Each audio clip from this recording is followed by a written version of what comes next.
Эфир абхазского телевидения продолжает русская служба новостей. Здравствуйте. В студии Алиса Шамба, и в начале выпуска коротко о главных темах дня. Минздрав Абхазии передал Центральной районной больнице Ачамчиры новое оборудование для операционной. Подробности раскрытия кражи в городском парке Гагры в оперативной сводке МВД.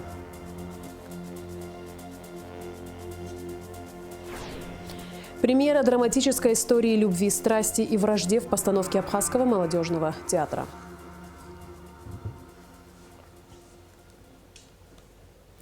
Под председательством вице-президента Бадры Гунба состоялось заседание комиссии по организации и проведению государственных мероприятий к 30-летию победы в Отечественной войне народа Абхазии, 15-летию Дня международного признания независимости нашей страны.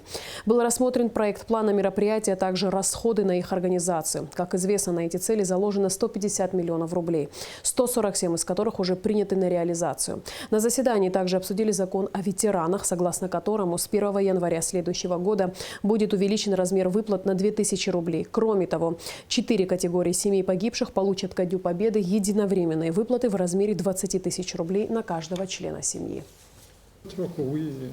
На сегодняшний день более 45 мероприятий в рамках работы Госкомиссии принято к финансированию. Все они финансируются в соответствии с теми решениями, которые есть у нас. Как вы знаете, предельный объем был зафиксирован в 150 миллионов рублей. Сегодня у нас 24 августа, 147 миллионов рублей приняты обязательства. Дополнительно подключаются к финансированию источники резервные, в том числе резервный фонд главы государства, правительства. По особому поручению президента страны правительством подготовлена инициатива, уже внесена на рассмотрение. 4 категориям семей погибших выплатить единовременную помощь в размере 20 тысяч рублей. Предельный там тоже объем составляет 23 миллиона рублей. В основном объем, который направляется, у нас источники выдерживают. Мы все здесь, кто находится, мы с каждым в тесном взаимодействии. Все знают, что это приоритетные расходы государства в текущем году. Вице-президент Бадра Гунба также провел совещание с главами районных администраций, на котором обсуждались вопросы подготовки к празднованию 30-летия Победы и 15-летия международного признания независимости Абхазии. Были представлены подробные планы мероприятий, которые будут проведены 26 августа. Концерты, выставки, конкурсы, турниры, церемонии возложения. В преддверии праздника в районной администрации проводят работы по благоустройству памятников и парковых зон. Также планируется проводить встречи с ветеранами. В связи с тем, что заявки на проведение ремонтно-восстановительных мероприятий значительно превышают изначально заложенный бюджет, премьер-министр Александр Анкват подчеркнул, что оставшиеся объекты будут в обязательном порядке ремонтироваться до конца текущего года и в следующем году. В рамках подготовки к праздникам в республике также ведутся регламентные работы по освещению и нанесению дорожной разметки вдоль республиканской трассы. Ремонтно-восстановительные работы проводятся на железнодорожных вокзалах и станциях. Восстанавливаются мосты и прочие сооружения. Спикер парламента Лаша Ашуба принял ответственного секретаря парламентского собрания Союза Беларуси и России Сергея Стрельченко, который приехал в республику на празднование 15-летия признания России независимости Абхазии. Стороны выразили уверенность в дальнейшем развитии сложившихся отношений дружбы и сотрудничества. Сергей Стрельченко проинформировал Лашу Ашуба о предстоящих заседаниях парламентского собрания и пригласил парламент Абхазии принять в них участие. В преддверии такого большого праздника для нашей республики мы рады таким почетным гостям, как вы. Вы в течение длительного периода времени не только словом и делом доказали свое отношение и свою искренность по отношению к народу Абхазии. Поэтому мы очень рады вас приветствовать в эти дни в нашей республике. Добро пожаловать. Еще в 2008 году, в октябре месяце, парламентское собрание единогласно приняло решение о предоставлении статуса наблюдателя парламенту Абхазии. И вот с этого дня наше официальное, началось официальное сотрудничество. Вы знаете, что мы постоянно приезжаем к вам на мероприятия, всегда являемся наблюдателями на выборах, всегда даем трезвую, правильную, нужную оценку этого процесса. Ну и ваши делегации, вы же знаете, неоднократно бывают и в Минске, и в Москве на наших сессиях. Мы, в принципе, всегда рады передать тот опыт, который накопили за эти долгие года парламентского собрания, передать этот опыт и парламентского собрания. И кое-чему научиться у вас, особенно проведению избирательного процесса, ну еще многим-многим другим вещам. 15 лет – это, кажется, маленький срок. Но это 15 лет противостояния, извините, нашим противникам, нашим недругам. 15 лет независимости – это действительно замечательная дата. Я рад, что присутствую все вот эти 15 лет с вами. И дай Бог, чтобы мы отпраздновали 50-летие в таком же составе. И будем продолжать сотрудничество. У нас в ноябре-декабре месяце будет сессия парламентского собрания, она будет проходить в Москве, это будет бюджетная сессия, и другие вопросы рассматриваются социальные. Я думаю, вам будет интересно и поприсутствовать. Мы сейчас официально, считайте, что делаем приглашение лично вам, с делегацией парламентского собрания. Мы рады вас будем встретить в Москве. Ну, я думаю, на следующий год будем рады встретить вас в Минске. Тысячелетняя государственность Абхазии не является предметом для дискуссии. В МИД прокомментировали заявления, звучащие в СМИ о перспективах вхождения республики в состав России. Во внешнеполитическом ведомстве напомнили, что Абхазия – надежный союзник России, и отношения двух государств регулируются обширной договорно-правовой базой. Безальтернативный путь развития в качестве суверенного, независимого правового государства избран народом и охраняется основным законом – Конституцией Республики Абхазия, подчеркивается в документе. На Гумистинском мосту открыли мемориальную доску в память о воине, герое Абхазии Русланбе Квицине, погибшем во время мартовского наступления Отечественной войны народа Абхазии. Русланбе был одним из тех, кто приблизил долгожданный миг победы. Он с первых дней войны встал на защиту Родины. Русланбе Квицине вступил в Нижний Ишерский 3-й батальон и воевал в составе 3-й группы под руководством Зураба Кутелия. Мужество, проявленное абхазскими бойцами в мартовском наступлении, навсегда останется в истории Абхазии. И еще одна мемориальная доска станет символом вечной памяти о бесстрашном воине, отдавшем жизнь за свободу Родины. На церемонию открытия мемориальной доски пришли боевые товарищи и родственники Русланбе Квицине. Это волк. Просто был волк во всех отношениях. Не боявшийся ничего и не боявшийся никого. Даже в том последнем бою, когда он погиб, так получилось, что мы попали в окружение. Зажали нас хорошо. И он вызвался, я уже был ранен тогда, уже не мог ничего делать. Он вызвался пойти, посмотреть обстановку и вытащить нас из окружения. Он вышел и погиб. Его потом вытащили, уже после того, мы отошли, нас вытащили всех. После этого несколько дней пытались зажать, не смогли, потом вытащили, нашли и вытащили. Он и военное дело знал, и тактику, и стратегию, и так далее, так прочее. Мы кое-чему у него научились, кое-чему он подсказывал, помогал. Естественно, мы все, тогда что нам было, по 21 году, по 22, что мы знали, что мы умели. Он подсказывал, учил нас, помогал. Он был чистый герой. Минздрав республики передал Очамчирской ЦРБ дорогостоящее оборудование, современный перевязочный стол для малой операционной, хирургический набор и передвижную лампу. Все детали в материале пресс-службы ведомства. Минздрав Республики Абхазия передал Центральной районной больнице Очамчиры дорогостоящее оборудование. Малую операционную медучреждение оснастили современным перевязочным столом. Как рассказал заведующий хирургическим отделением Юрий Риквава, новый перевязочный стол медучреждению был просто необходим. Ранее в их пользовании был стол 30-летней давности. Представляете, это что? Это просто Тут иногда 2-3 часа оперируем, когда пальцы все это восстанавливать надо. Вот как раз сухожилие, вот если бы не эта лампа, я бы 5 дней работает? Да, 5 дней тому назад сухожилие не восстановило бы. Прелесть это прелесть. Просто слов нету. Вот в сравнении с этим, что это же в военно-полевых условиях применяется. Это железное все. Вот ложить на таком больных на 2 часа очень трудно, переживаешь. А это прелесть. Кроме того, Минздрав передал больнице новый современный хирургический набор и передвижную лампу. Как отметил глава Министерства здравоохранения Эдуард Будба, все заявки районных больниц Минздрав учитывает и по мере поступления старается оказывать помощь ЦРБ. Приезжали сюда, в Ачимчирскую ЦРБ, смотрели, какие есть потребности, какие есть сложности.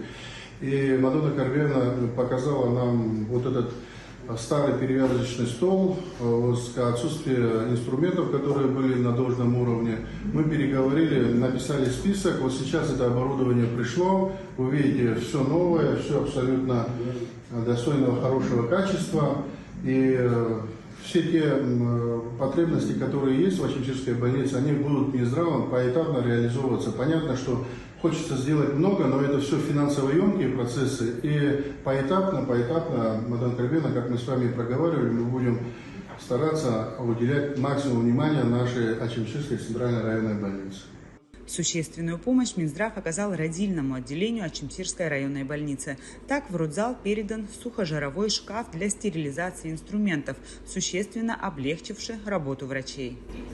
Мы очень благодарны, потому что, да, на самом деле очень... Нет, жировой шкаф он был, но он очень плохо работал, да, и потом приходилось в другое отделение ходить.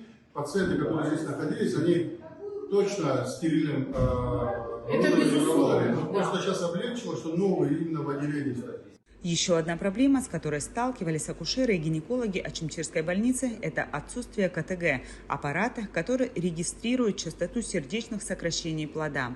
Беременным, проживающим в Ачимчире, для проведения диагностики приходилось выезжать в другие районы. Теперь ситуация гораздо проще. На днях, благодаря аппарату КТГ и постоянному контролю врачей, в Ачимчирской ЦРБ появилась на свет крупная малышка Санель Данелия весом более 4 килограммов.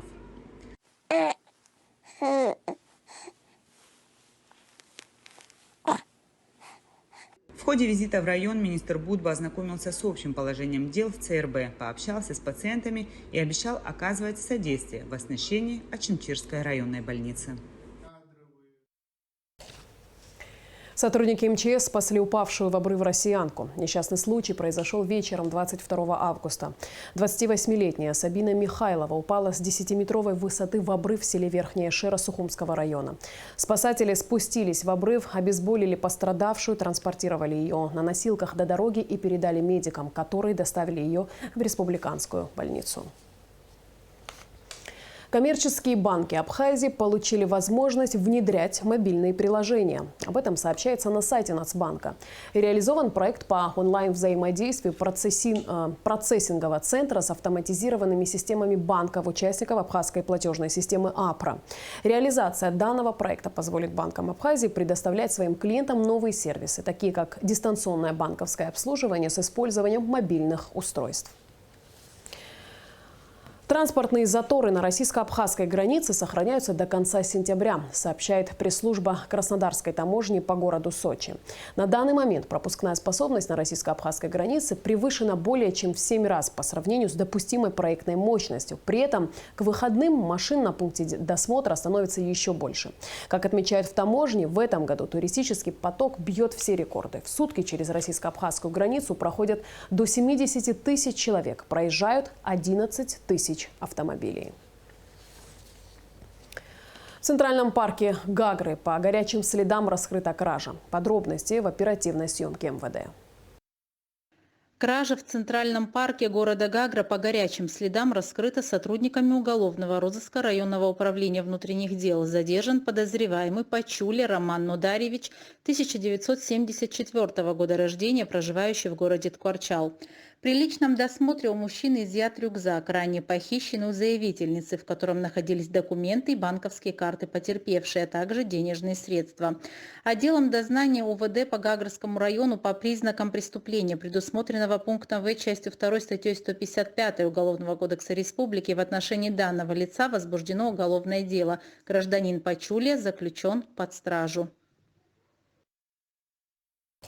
Абхазский молодежный театр выступил с премьерой спектакля «Кровавая свадьба». Режиссером спектакля выступил заслуженный артист Северной Осетии Гиви Валиев. Премьеру посетили множество людей, в том числе члены правительства. О драматической истории любви, страсти и кровавой вражде и о том, какие впечатления она произвела на зрителя, в репортаже Рады Чачава. Драматическая история любви, страсти и кровавой вражде между семьями от испанского поэта и драматурга Федерико Гарсии Лорки воплотили на сцене Абхазского молодежного театра не только талантливые и яркие актеры. Поставил спектакль заслуженный артист Северной Осетии Гиви Валиев. История о высшем проявлении чувства, непобедимой любви, о судьбе и чести была встречена зрителями на ура. Гиви Валиев, принимая поздравления со сцены, процитировал автора романа о значимости театра. Театр может быть самое верное и могучее средство для возрождения страны. Чуткий, прозорливый театр, я говорю во всех жанрах, от трагедии до водевиля, способен в считанные годы поднять общий дух целого народа. Также увечный театр, отрастивший копыта вместо крыльев, способен растлить и усыпить нацию. Но также театр, если он бесстрастен, глух к биению общественной жизни, к пульсу истории, след исконным краскам родной земли и чуждой душе, не может называться театром. И горный дом, где предаются гнуснейшему пороку, убивают время. Если народ не протянул руку помощи своему театру, он либо мертв, либо при смерти. Гиви Валиев поделился, он очень благодарен возможности поработать в стране, которую искренне любит. А руководитель балетной труппы филиала Мариинского театра в Северной Осетии Валерий Суанов, поблагодарив всех присутствующих, выразил надежду на продуктивное сотрудничество с Абхазией в культурной сфере. Очень любим Абхазию. И я благодарен этой возможности поработать, как сказал мой друг Валерий Суанов, в этих декорациях. И я жду, наверное, в следующий раз, когда приедем, не обязательно в качестве режиссера, в качестве туриста, увидеть у этого молодежного театра свое здание, где они могут полноценно работать. Это мое желание. Искусство – это очень сильная вещь, сильная штука, которая может объединить людей, наладить большие мосты между нашими республиками. Осетия и Абхазия всегда были рядом друг с другом. Нас связывает большая история. Мы были рядом в самые сложные минуты нашей жизни. Но мне бы хотелось сказать и пожелать нам всем, чтобы с сегодняшнего дня нас связывала только крепкая дружба и вот такие радостные мероприятия, премьеры, праздники большие, гастроли обменные. Мне бы очень хотелось на это рассчитывать. Касаясь непосредственно постановки спектакля, Гиви Валиев отметил, что работа с коллективом Абхазского молодежного театра прошла успешно, а сама история в действительности дорога каждому, кто был причастен к постановке. Работать с этим коллективом было приятно, они увлечены, они горят театром, любят свою культуру, свое искусство, и это подкупает. Это дает возможность видеть то, что у театра не все потеряно. Это энтузиасты, это сумасшедшие люди в хорошем смысле этого слова. Сложная была работа, и тема она дорога. Валерий Суанов также рассказал, что совместная работа с Абхазским молодежным театром во многом незабываемый опыт, как минимум потому, что специфика работы балетмейстера отличалась от всего проделанного ранее. Отличается специфика работы с драматическими артистами. Чаще всего приходится работать с балетными артистами. И для меня это тоже был очень хороший опыт. Было очень тепло. Они ребята с невероятной самоотдачей. И с такой теплотой нас принимали, что мы это еще очень долго будем помнить. В первую очередь, наверное, если говорить о хореографии, то это отсутствие, наверное, должной подготовки но они это все нивелировали за счет своего огромного желания и трудолюбия. Премьеру спектакля, поставленного по книге Федерико Гарсии Лорки, посетили множество людей, в том числе театральные критики. Мне кажется, что для молодежного театра очень важно, что был приглашен такой серьезный режиссер, как Гиви Валиев, и вся его постановочная группа. Поэтому я полностью присоединяюсь к тому, что сказал Гиви на сцене. Мне кажется, что молодежный театр уже давно заслужил и свою сцену, и более серьезную поддержку со стороны руководства республики. Театр показал сегодня, что у него есть действительно настоящий серьезный творческий потенциал. Спектакль – это как младенец, он будет расти. И то, что сейчас пока еще он делает первые шаги, видно, что он встанет на ноги, это будет очень крупная работа.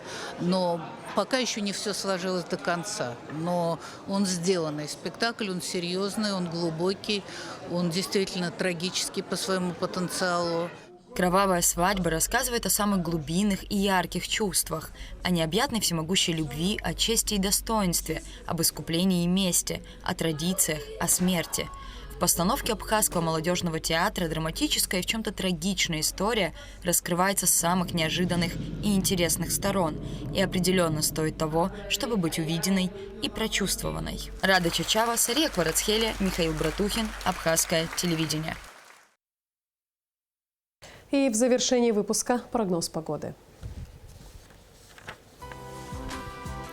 По сообщению Гидромедцентра, в пятницу 25 августа на территории Абхазии ожидается облачная с прояснениями погода. Местами возможны кратковременные осадки, гроза. Температура воздуха ночью плюс 17-22, днем плюс 25-30. Температура морской воды плюс 28.